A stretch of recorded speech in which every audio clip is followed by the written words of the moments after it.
ओम शांति। आज के बाबा के साकार महावाक्य हैं 9 जनवरी 2021। सारी मुरली का सार। आज बाबा ने राज की बात बताई। याद से याद मिलती है, जो याद नहीं करते उन्हें बाप भी कैसे याद करे। फिर कहा, अब बेहद का बाप ऊंच ते ऊंच भगवान आते हैं तो किसको पढ़ाते हैं। जरूर जो ऊंच ते ऊंच बिल्कुल बेसमझ होंगे। पढ़ाई के लिए कहा, यह नॉलेज भी सब एक रस नहीं धारण कर सकते। कोई 1% धारण करते हैं तो कोई 95% धारण करते हैं। पढ़ाई कब छिपी रह नहीं सकती। फिर बच्चों की स्थिति बताते हुए कहा, ऐसे तो देह अभिमानी होते हैं जो न तो कभी याद करते हैं न सर्विस का सबूत दिखाते हैं। कोई तो समाचार लिखते हैं तो बाप भी समझते हैं बच्चा जिंदा है। कोई तो 3-4 मास पत्र नहीं लिखते। फिर कहा, पहले पहले कोई भी आवे उनको 2 बाप की थ्योरी समझानी है।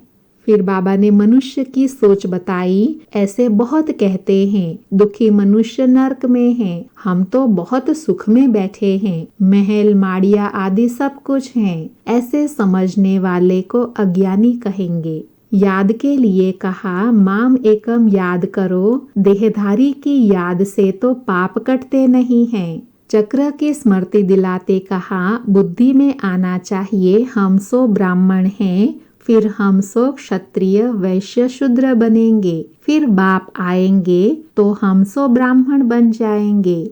यह याद करो तो भी स्वदर्शन चक्रधारी ठहरे। कर्मातीत स्थिति के लिए बताया, यह आंखें जब तक पतित क्रिमिनल है तो इन आंखों से पवित्र चीज देखने में आ नहीं सकती। इसलिए ज्ञान का तीसरा नेत्र चाहिए। जब तुम कर्मातीत अवस्था को पाएंगे अर्थात देवता बनेंगे, फिर तो इन आंखों से देवताओं को देखते रहेंगे।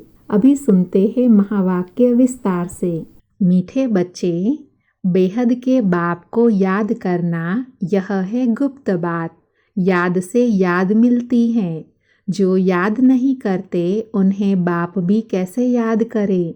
आज मुरली में प्रश्न है, संगम पर तुम बच्चे कौन सी पढ़ाई पढ़ते हो जो सारा कल्प नहीं पढ़ाई जाती।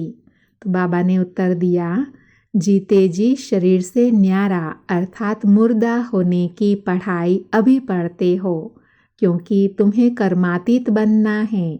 बाकी जब तक शरीर है तब तक कर्म तो करना ही है। मन भी अमन तब हो जब शरीर न हो। इसलिए मन जीते जगत जीत नहीं, लेकिन माया जीते जगत जीत।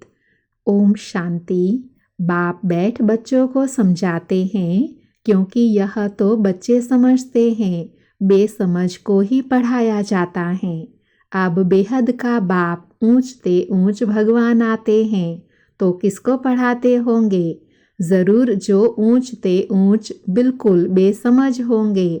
इसलिए कहा जाता है, विनाश काले विपरीत बुद्धि। विपरीत बुद्धि कैसे हो गए हैं।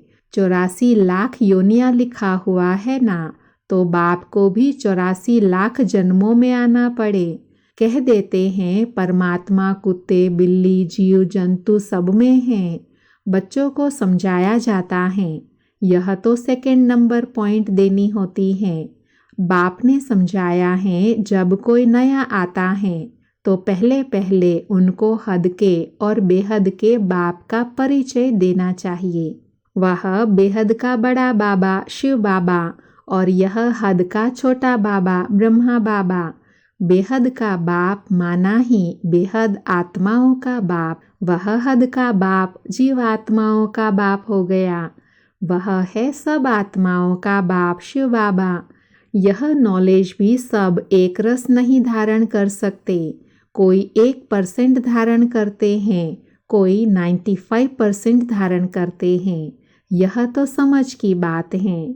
सूर्यवंशी घराना होगा ना, राजा रानी तथा प्रजा, यह बुद्धि में आता है ना।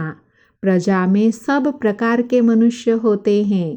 प्रजा माना प्रजा। बाप समझाते हैं, यह पढ़ाई है। अपनी बुद्धि अनुसार हर एक पढ़ते हैं। हर एक को अपना अपना पार्ट मिला हुआ है। जिसने कल्प पहले जितनी पढ़ाई धारण की है उतनी अब भी धारण करते हैं। पढ़ाई कब छिपी नहीं रह सकती। पढ़ाई अनुसार ही पद मिलता है। बाप ने समझाया है, आगे चल इम्तहान तो होते ही हैं। बिगर इम्तहान ट्रांसफ़र हो न सके। पिछाड़ी में सब मालूम पड़ेगा। बल्कि अभी भी समझ सकते हैं कि किस पद के हम लायक हैं। भल लज्जा के मारे सबके साथ साथ हाथ उठा देते हैं। दिल में समझते हैं कि हम कैसे बन सकेंगे, तो भी हाथ उठा देते हैं। समझते हुए भी फिर हाथ उठा लेना, यह भी अज्ञान कहेंगे। कितना अज्ञान है। बाप तो जड़ समझ जाते हैं। इससे तो उन स्टूडेंट्स में अकल होती है। वह समझते हैं हम स्कॉलरशिप लेने के लायक नहीं हैं, पास नहीं होऊंगा। इससे तो वह अज्ञानी अच्छे जो समझते हैं टीचर जो पढ़ाते हैं उसमें हम कितने मार्क्स लेंगे। ऐसे थोड़े ही कहेंगे हम पास विद ऑनर होंगे। तो सिद्ध होता है यहाँ इतनी भी बुद्धि नहीं है। देह अभिमान बहुत है। जब तुम आए हो यह लक्ष्मी नारायण बनने, तो चलन बड़ी अच्छी चाहिए। बाप कहते हैं कोई तो विनाश काले विपरीत बुद्धि है, क्योंकि कायदे सिर बाप से प्रीत नहीं है तो क्या हाल होगा। ऊंच पद नहीं पा सकेंगे। बाप बैठ तुम बच्चों को समझाते हैं विनाश काले विपरीत बुद्धि का अर्थ क्या है। बच्चे भी पूरा नहीं समझ सकेंगे तो फिर और क्या समझेंगे। जो बच्चे समझते हैं हम शिव बाबा के बच्चे हैं, वही पूरा अर्थ को नहीं समझते। बाप को याद करना यह तो गुप्त बात है। पढ़ाई तो गुप्त नहीं है ना। पढ़ाई में नंबरवार हैं। सब एक जैसा थोड़े ही पढ़ेंगे। बाप तो समझते हैं यह अभी बेबीज हैं, अर्थात छोटे हैं। ऐसे बेहद के बाप को 3-3, 4-4 मास भी याद नहीं करते। मालूम कैसे पड़े कि याद करते हैं। जबकि उनकी चिट्ठी आए तब मालूम पड़ेगा। फिर उस चिट्ठी में सर्विस समाचार भी हो कि यह रूहानी सर्विस करता हूँ। सबूत चाहिए ना। ऐसे तो देह अभिमानी होते हैं जो न तो कभी याद करते न सर्विस का सबूत दिखाते हैं। कोई तो समाचार लिखते हैं बाबा फलाने फलाने आए हैं, इनको यह समझाया, तो बाप भी समझते हैं बच्चा जिंदा है।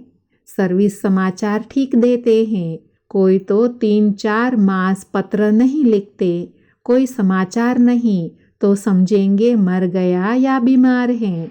बीमार मनुष्य लिख नहीं सकते।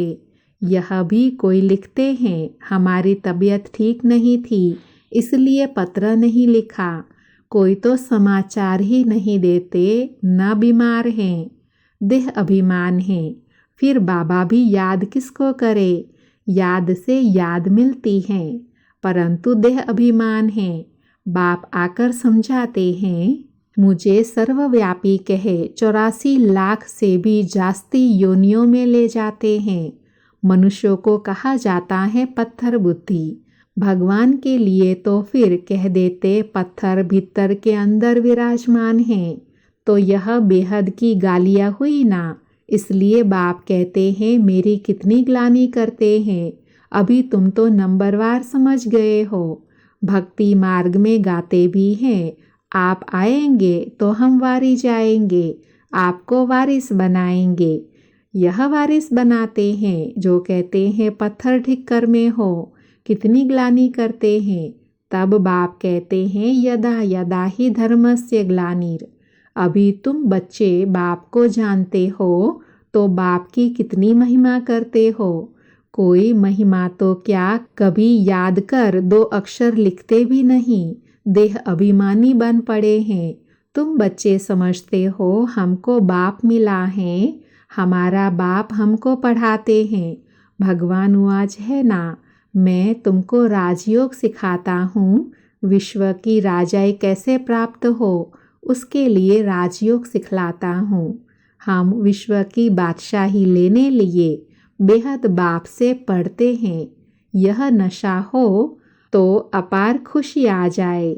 भल गीता भी पढ़ते हैं, परंतु जैसे ऑर्डिनरी किताब पढ़ते हैं।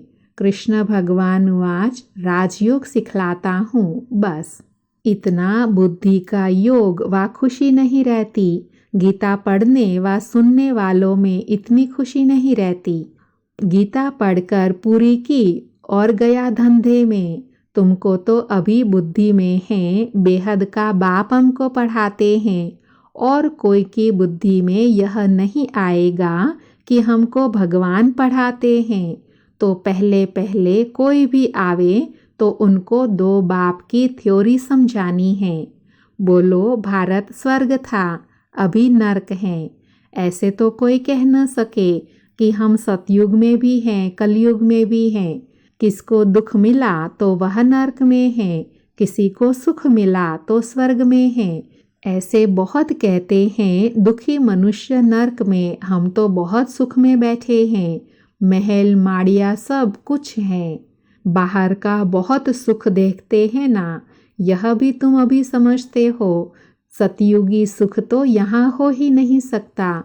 ऐसे भी नहीं, गोल्डन एज को आयरन एज कहो अथवा आयरन एज को गोल्डन एज कहो, एक ही बात है। ऐसे समझने वाले को भी अज्ञानी कहेंगे। तो पहले पहले बाप की थ्योरी बतानी है। बाप ही अपनी पहचान देते हैं और तो कोई जानते नहीं। कह देते परमात्मा सर्वव्यापी है। अभी तुम चित्र में दिखाते हो, आत्मा परमात्मा का रूप तो एक ही है। वह भी आत्मा है, परंतु उनको परमात्मा कहा जाता है। बाप बैठ समझाते हैं, मैं कैसे आता हूँ। सभी आत्माएं वहाँ परम धाम में रहती हैं। यह बातें तो बाहर वाला कोई समझ नहीं सकता। भाषा भी बहुत सहज है। गीता में श्री कृष्ण का नाम डाल दिया है। अब कृष्ण तो गीता सुनाते नहीं हैं। वह तो सबको कह न सके कि माम एकम याद करो। देहधारी की याद से तो पाप कटते नहीं हैं। कृष्ण भगवान आज देह के सब संबंध त्याग माम एकम याद करो, परंतु देह के संबंध तो कृष्ण को भी है। और फिर वह तो छोटा सा बच्चा है ना। यह भी कितनी बड़ी भूल है। कितना फर्क पड़ जाता है एक भूल के कारण। परमात्मा तो सर्वव्यापी हो नहीं सकता। जिसके लिए कहते हैं सर्व का सद्गति दाता है, तो क्या वह भी दुर्गति को पाते हैं? परमात्मा कब दुर्गति को पाते हैं क्या? यह सब विचार सागर मंथन करने की बातें हैं। टाइम वेस्ट करने की बात नहीं है। मनुष्य तो कह देते हैं कि हमको फुर्सत नहीं। तुम समझाते हो कि आकर कोर्स लो, तो कहते हैं फुर्सत नहीं। 2 दिन आएंगे, फिर 4 दिन नहीं आएंगे। पढ़ेंगे नहीं तो यह लक्ष्मी नारायण कैसे बन सकेंगे? माया का कितना फोर्स है। बाप समझाते हैं जो सेकंड जो मिनट पास हुआ वह हूबहू रिपीट होता है। अनगिनत बार रिपीट होता रहेगा। अभी जो बाप द्वारा सुन रहे हो, अभी तो बाप द्वारा सुन रहे हो। बाबा जो जन्म मरण में आते नहीं, भेंट की जाती है पूरा जन्म मरण में कौन आता है और न आने वाला कौन। सिर्फ एक ही बाप है जो जन्म मरण में नहीं आता है, बाकी तो सब आते हैं। इसलिए चित्र भी दिखाते हैं। ब्रह्मा और विष्णु दोनों जन्म मरण में आते हैं। ब्रह्मा सो विष्णु, विष्णु सो ब्रह्मा पार्ट में आते जाते हैं। एंड हो न सके। यह चित्र फिर भी आकर सब देखेंगे और समझेंगे। बहुत सहज समझ की बात है। बुद्धि में आना चाहिए हम सो ब्राह्मण हैं, फिर हम सो क्षत्रिय वैश्य शूद्र बनेंगे। फिर बाप आएंगे तो हम सो ब्राह्मण बन जाएंगे। यह याद करो तो भी स्वदर्शन चक्रधारी ठहरे। बहुत हैं जिनको याद ठहरती नहीं। तुम ब्राह्मण ही सुदर्शन चक्रधारी बनते हो, देवताएं नहीं बनते।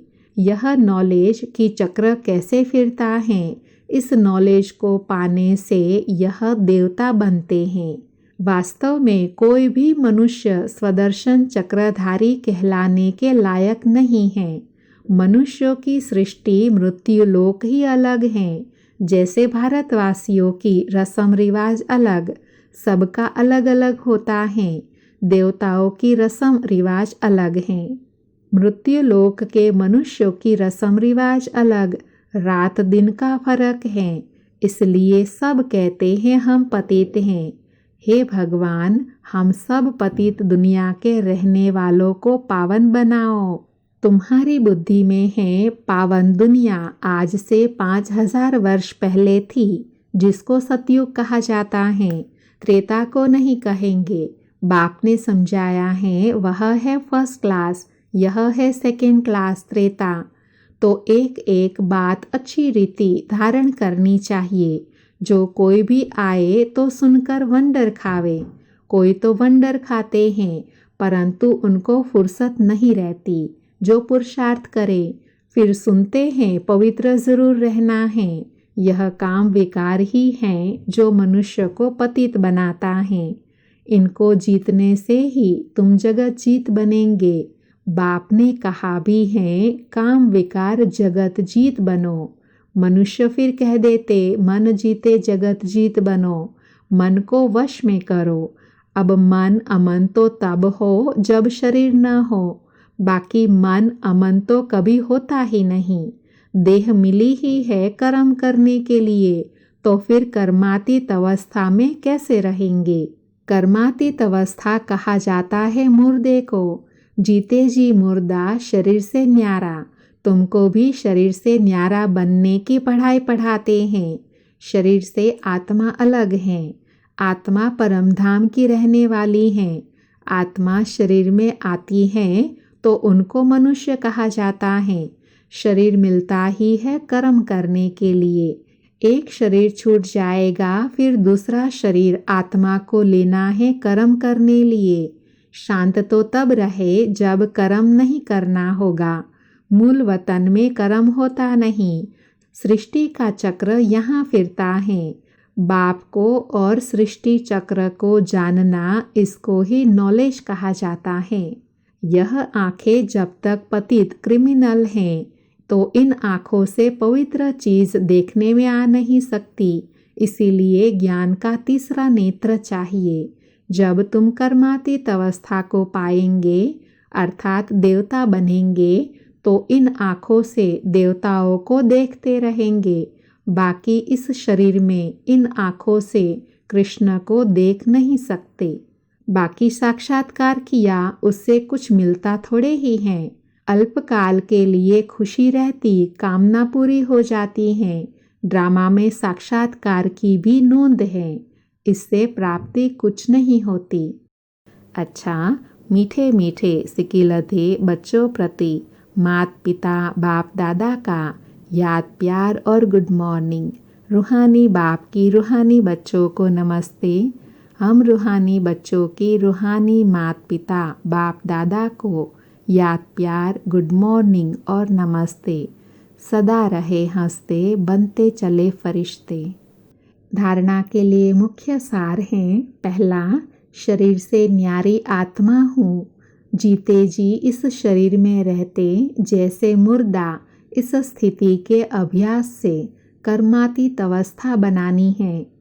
दूसरा, सर्विस का सबूत देना है। देह अभिमान को छोड़ अपना सच्चा सच्चा समाचार देना है। पास विद ऑनर होने का पुरुषार्थ करना है। आज बाबा ने वरदान दिया, सर्व खाते और रिश्ते एक बाप से रखने वाले डबल लाइट फरिश्ता भव। स्पष्टीकरण है, डबल लाइट फरिश्ता बनने के लिए देह के अभिमान से भी परे रहो, क्योंकि देहभान मिट्टी है। यदि इसका भी बोझ है तो भारीपन है। फरिश्ता अर्थात अपनी देह के साथ भी रिश्ता नहीं। बाप का दिया हुआ तन भी बाप को दे दिया। अपनी वस्तु दूसरे को दे दी तो अपना रिश्ता खत्म हुआ। सब हिसाब किताब, सब लेन देन बाप से, बाकी सब पिछले खाते और रिश्ते खत्म।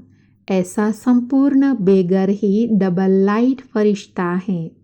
आज स्लोगन है, अपनी विशेषताओं को प्रयोग में लाओ तो हर कदम में प्रगति का अनुभव करेंगे। ओम शांति।